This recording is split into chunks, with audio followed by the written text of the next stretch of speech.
ஆலோ friends நம்ம நம்ம என்ன பார்க்க போகிறோம் அப்படின்னா அனாயன்ஸில் படிக்கிற ஏப்ரல் மே 2024 ஸ்டூடெண்ட்ஸ் உங்களுக்கான எக்ஸாம்ஸ் பார்த்தீங்க அப்படின்னா ஸ்டார்ட் ஆகி இப்போ நடந்துட்டு இருக்கு. ஸோ இன்னைக்கு பார்த்தீங்க அப்படின்னா காலையில் அது மட்டும் இல்லாமல் மத்தியானம் ஒரு எக்ஸாம் நடந்திருக்கும்.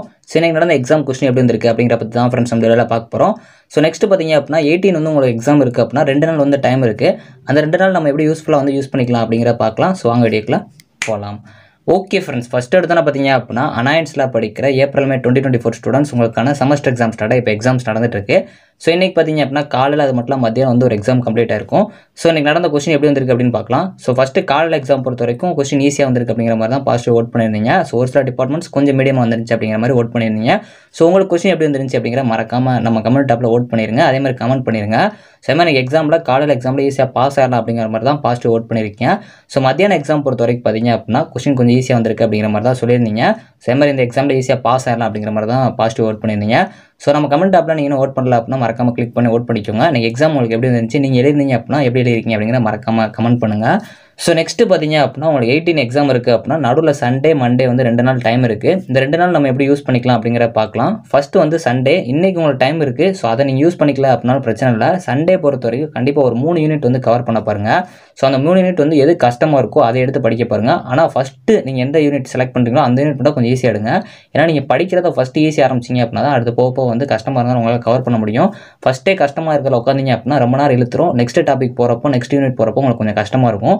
அதனால் ஃபஸ்ட்டு வந்து ஒரு 3 யூனிட் செலக்ட் பண்ணுங்கள். இப்போ ஒரு எக்ஸாம்பிளுக்கு 5, 2, 1 இப்படி செலக்ட் பண்ணுறீங்க அப்படின்னா இதில் எது வந்து உங்களுக்கு ஈஸியாக இருக்கும் அந்த யூனிட்டை ஃபஸ்ட்டு ப்ரிஃபர் பண்ணிவிட்டு அப்படியே நாளைக்கு ஃபுல்லாக வந்து இதை கம்ப்ளீட் பண்ணிடுங்க. நெக்ஸ்ட்டு மண்டே பார்த்தீங்க அப்படின்னா 2 யூனிட் இருக்கும். இந்த 2 யூனிட்டை கவர் பண்ணுங்கள்.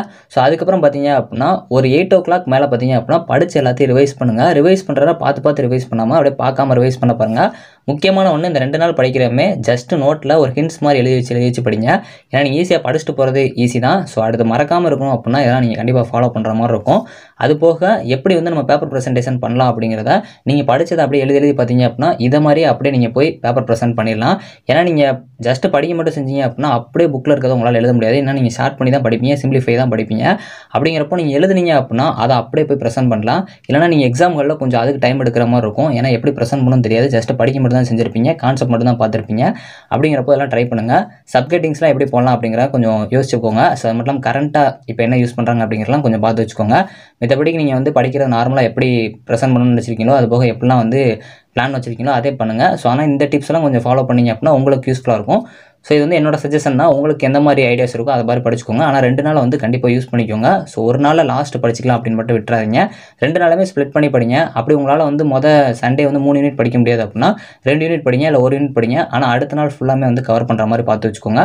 ஆனால் இந்த 2 நாளுமே யூஸ் பண்ணுங்கள். ஒரு நாளை விட்டுட்டு அடுத்த நாள் படிக்கலாம்னா லாஸ்ட் உங்களுக்கு நிறையா இருக்க மாதிரி இருக்கும். ஓகே ஃப்ரெண்ட்ஸ், இந்த வீடியோவில் உங்களுக்கு ஒரு கிளாரிஃபிகேஷன் கிடச்சிருக்கும்னு நினைக்கிறேன். ஒரு சின்ன டிப்ஸ் அண்ட் ட்ரிக்ஸும் கிடச்சிருக்கும்னு நினைக்கிறேன். இதெல்லாம் கண்டிப்பாக ஃபாலோ பண்ணுங்கள். இதெல்லாம் என்னோட சஜஷன் தான். உங்களுக்கு ஏதாச்சும் ஒரு இது போக ஐடியா இருந்துச்சு, இல்லை நான் வேறு மாதிரி ஃபாலோ பண்ணுறேன் அப்படின்னாலும் ஃபாலோ பண்ணிக்கோங்க. தேங்க்ஸ் ஃபார் வாட்சிங்.